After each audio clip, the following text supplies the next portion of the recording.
ಎಲ್ಲರಿಗೂ ನಮಸ್ಕಾರ. Welcome back to my channel Sonu special. ಇವತ್ತು ಗೋಧಿ ಹಿಟ್ಟನ್ನು ಉಪಯೋಗಿಸ್ಕೊಂಡು ಬರ್ಫಿ ಮಾಡೋದು ಹೇಗೆ ಅಂತೇಳಿ ತೋರಿಸ್ಕೊಡ್ತಾ ಇದ್ದೀನಿ.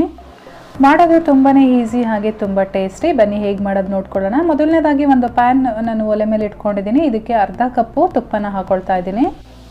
ನಾನಿಲ್ಲಿ ಕ್ಲಾರಿಫೈಡ್ ಬಟರ್ನ ತೊಗೊಂಡಿದ್ದೀನಿ. ತುಪ್ಪ ಸ್ವಲ್ಪ ಬಿಸಿ ಆದಮೇಲೆ ನಾನು ಯಾವ ಕಪ್ಪಲ್ಲಿ ತುಪ್ಪ ಹಾಕ್ಕೊಂಡಿದ್ನೋ ಅದೇ ಕಪ್ಪಲ್ಲಿ 1.5 ಕಪ್ಪಷ್ಟು ಗೋಧಿ ಹಿಟ್ಟನ್ನು ಹಾಕ್ಕೊಳ್ತೀನಿ. ಗೋಧಿ ಹಿಟ್ಟನ್ನು ಬ್ಯಾಚ್ ವೈಸ್ ಹಾಕ್ಕೊಳ್ಳೋಣ. ಒಂದೇ ಸರಿ ಹಾಕ್ಕೊಂಡ್ರೆ ಗಂಟುಗಳು ಬೀಳುತ್ತೆ. ಹಾಗಾಗಿ ಮಿಕ್ಸ್ ಮಾಡಿಕೊಂಡು ಬ್ಯಾಚ್ ವೈಸ್ ಹಾಕ್ಕೊಂಡು ಮಿಕ್ಸ್ ಮಾಡ್ಕೊಳ್ಳೋಣ.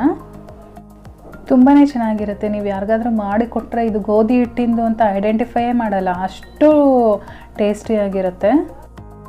ಈ ರೀತಿ ಎಲ್ಲ ಗೋಧಿ ಹಿಟ್ಟನ್ನು ಹಾಕ್ಕೊಂಡು ಚೆನ್ನಾಗಿ ಮಿಕ್ಸ್ ಮಾಡ್ಕೊಂಡಾದಮೇಲೆ ಇದನ್ನು ನಾವು ಲೋ ಫ್ಲೇಮ್ ಮಾಡಿಕೊಂಡು ಫ್ರೈ ಮಾಡ್ಕೊಳ್ಬೇಕಾಗತ್ತೆ.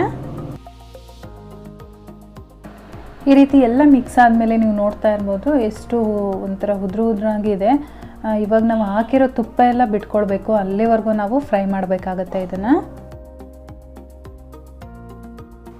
ನಾನಿವಾಗ ಸುಮಾರಾಗಿ ಒಂದು 7ರಿಂದ 8 ನಿಮಿಷಗಳ ಕಾಲದವರೆಗೂ ಫ್ರೈ ಮಾಡಿದ್ದೀನಿ. ಇವಾಗ ನೋಡ್ತಾ ಇರ್ಬೋದು ನೀವು ಯಾವ ರೀತಿ ಮುದ್ದೆ ಥರ ಆಗಿದೆ, ಅದು ತುಪ್ಪ ಎಲ್ಲ ಯಾವ ರೀತಿ ಬಿಟ್ಕೊಳ್ತಾ ಇದೆ ಅಂತ ಹೇಳಿ. ಮತ್ತು ಈ ರೀತಿ ಚೆನ್ನಾಗಿ ಫ್ರೈ ಆದಮೇಲೆ ಒಳ್ಳೆ ಘಮ ಬರುತ್ತೆ. ನೀವು ಅದರ ಮೂಲಕನಾದರೂ ಗೊತ್ತು ಮಾಡ್ಬೋದು ಚೆನ್ನಾಗಿ ಫ್ರೈ ಆಗಿದೆ ಅಂತ ಹೇಳ್ಬಿಟ್ಟು.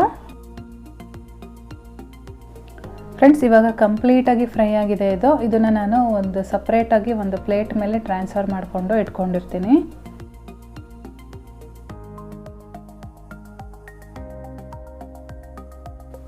ಇವಾಗ ಅದೇ ಪ್ಯಾನ್ಗೆ ನಾನು ಅದೇ ಕಪ್ಪಲ್ಲಿ 3/4 ಕಪ್ಪಷ್ಟು ಸಕ್ಕರೆನ ಹಾಕ್ಕೊಳ್ತಾ ಇದ್ದೀನಿ.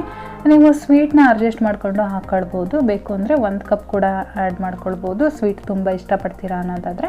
ಇವಾಗ ಅದೇ ಕಪ್ಪಲ್ಲಿ ಅರ್ಧ ಕಪ್ಪು ನೀರನ್ನು ಸೇರಿಸ್ಕೊಳ್ತಾ ಇದ್ದೀನಿ.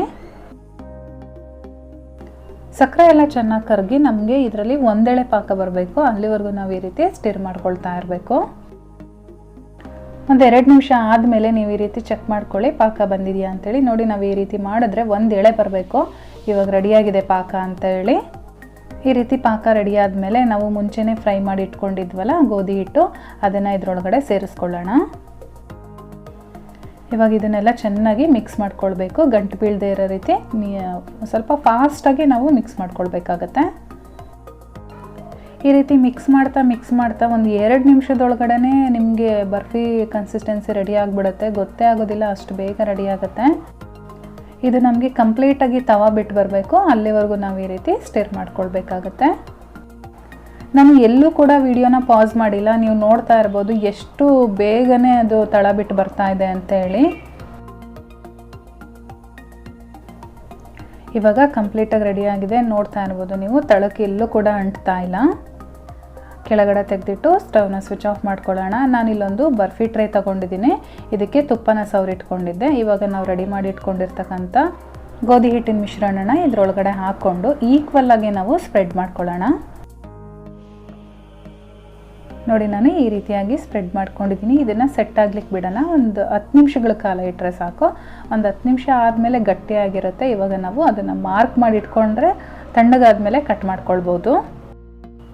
ಈ ರೀತಿ ಒಂದು ಚಾಕುವಿನ ಸಹಾಯದಿಂದ ಮಾರ್ಕ್ ಮಾಡ್ಕೊಳ್ಳಿ. ಆಮೇಲೆ ತಣ್ಣಗಾದ್ಮೇಲೆ ಫುಲ್ಲು ನೀಟಾಗಿ ಕಟ್ ಮಾಡ್ಕೊಳ್ಬೋದು. ನಾನು ಒಂದು ಪೀಸ್ನ ನಿಮಗೆ ಓಪನ್ ಮಾಡಿ ತೋರಿಸ್ತೀನಿ, ಒಳಗಡೆ ಎಲ್ಲ ಎಷ್ಟು ಚೆನ್ನಾಗಿ ಬಂದಿದೆ ಅಂತೇಳಿ.